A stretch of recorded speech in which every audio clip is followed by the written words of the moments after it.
I think what a better response from the US could be is to take a firm stance against what is happening in terms of what the South African government is doing, but then to say how can the US support minority groups in South Africa who are really working for some form of self-determination. I think America should recognize that it does have part in the problem in terms of what happened historically. Are you kidding? Yes, it does. Big time. Yes, and therefore it's reasonable, and I think it's fair, and I'm hesitant to say this because I'm not an American, but I think it's reasonable to say that America has some form of a moral responsibility. Not to fix South Africa, but at least to try to rework this mess that has been created, because it was involved in creating this mess. We've mobilized our State Department to defend, quote, trans rights in the Donbass, okay? We've waded into every sectarian conflict in this world for the past 80 years. Yeah, I think we can certainly say that a minority group targeted for genocide in a country we've been involved in really intimately for my entire life, that group has a right not to be killed and to have some measure of self-determination. I think we can do that. Yeah. That's not too big a Absolutely, deal, right? Yeah, and the solution, I would say the most sustainable solution is to help such communities to govern themselves, to have self-determination. And it's not only, obviously it would be in our interest, but I think it's also in the interest of the West and of America. Just on principle, like every other group in the world has the right to its own homeland except white people? Like what? Yeah. Like just explain to me how that makes sense. Either no group has the right or every group has the right. Yep. It's really that simple. And if you want to say no group has the right, okay. You might even convince me. I don't know. I'm not a race guy, actually, by my temperament at all. I'd kind of like to ignore it. But as long as some groups have a right to self-determination, then every group has a right. Yep. It's that simple. Yes. And if there's a special carve-out where one group doesn't have a right, you have to explain to me why that group doesn't have that right. Yep. Absolutely. Is that fair? No, it's absolutely fair.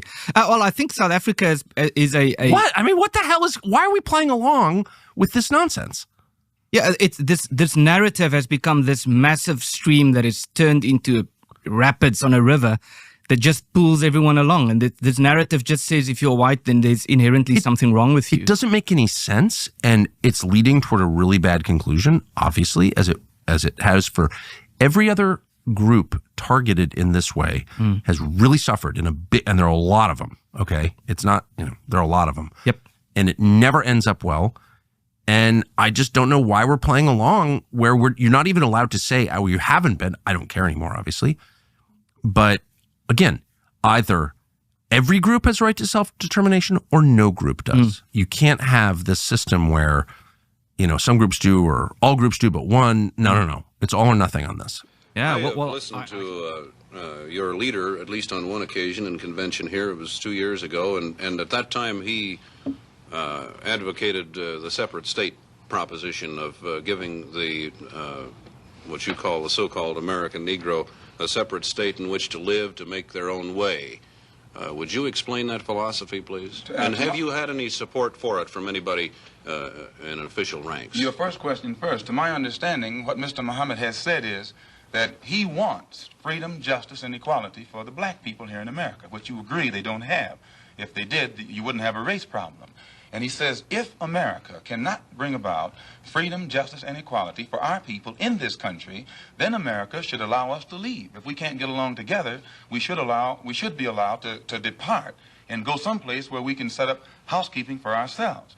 Then he says, if America doesn't want us to go back home among our own people, and at the same time they want to keep us here, since we can't stay here and get along together in peace, he says what America should do is separate part of the country and give us a section where we can live, and give us everything we need to get our particular section functioning independently, support us for 25 years until we are able to function independently in a society of our own, and in this way the problem will be solved. It's unrealistic. It's not reason enough that the youth would take it from the 7-point program of action. Can you go through the 7 points quickly? Please allow me to do that. I thank you. Number 1, the program of action for the Million Youth March 1999 is to end police murder and brutality and the harassment of our people. Point number 2, self-defense of the black community, to build the people's militia as a self-defense unit as the Constitution of white America allows for.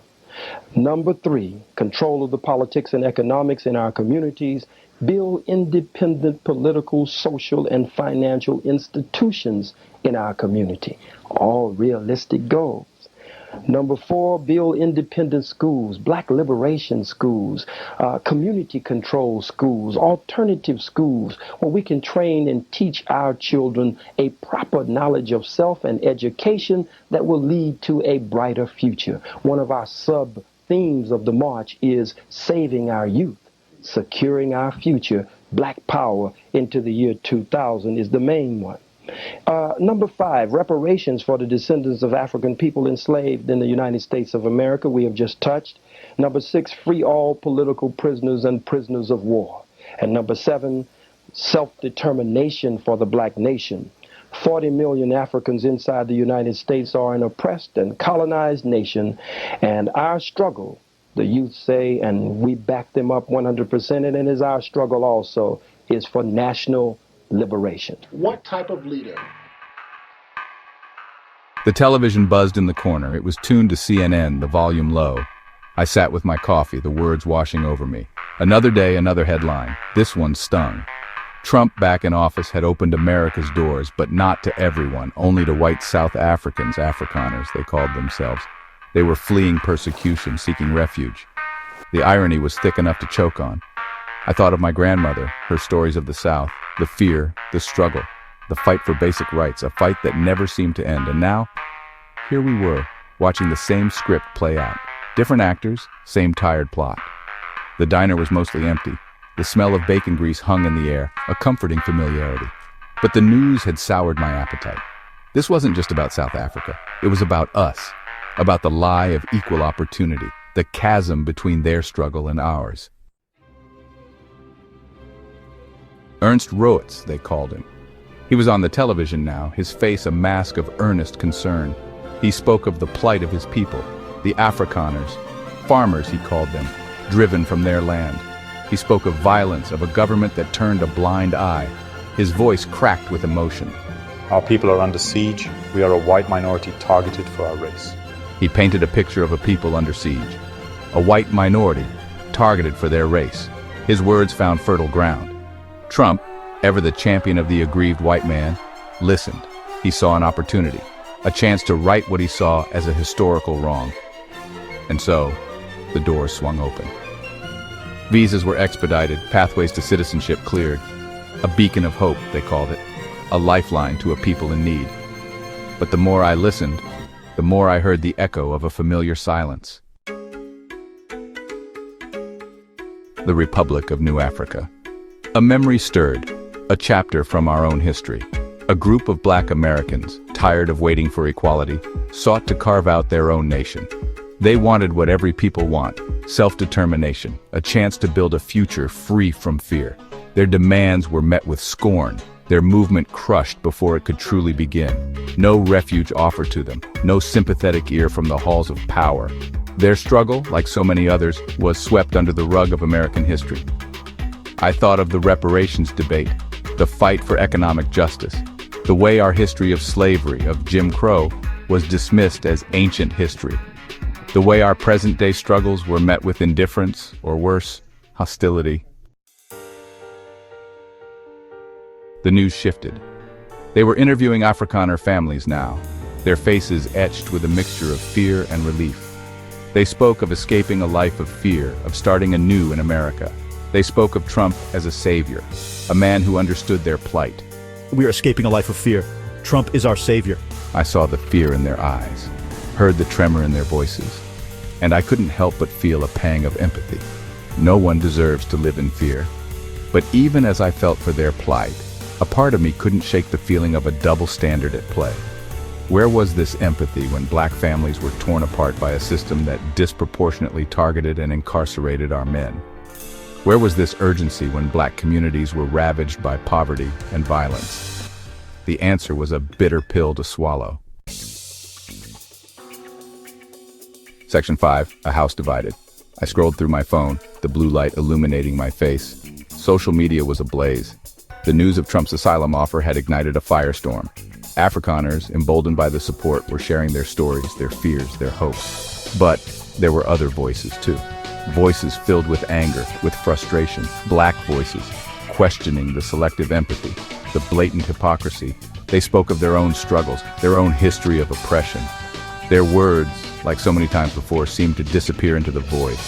My thumb hovered over the screen.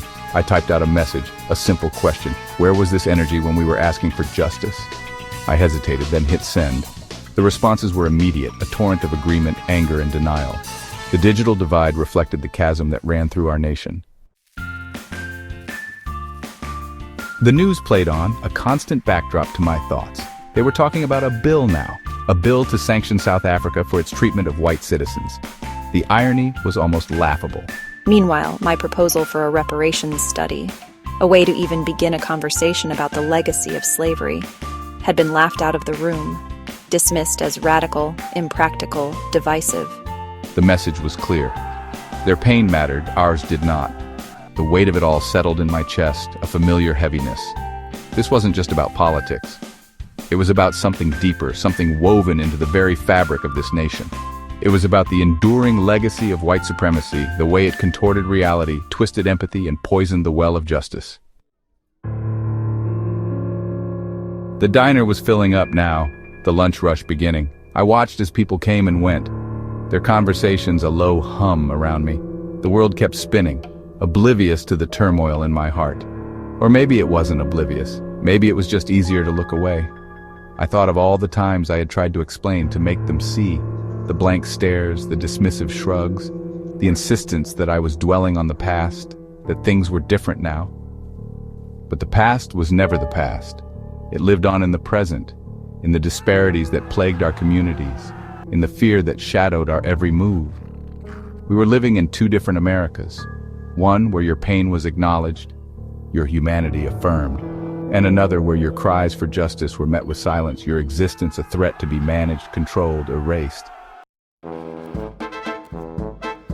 I closed my laptop, the glow fading from my face. The news played on, a litany of injustices, of triumphs and tragedies. The world was a complicated place full of nuance and contradiction.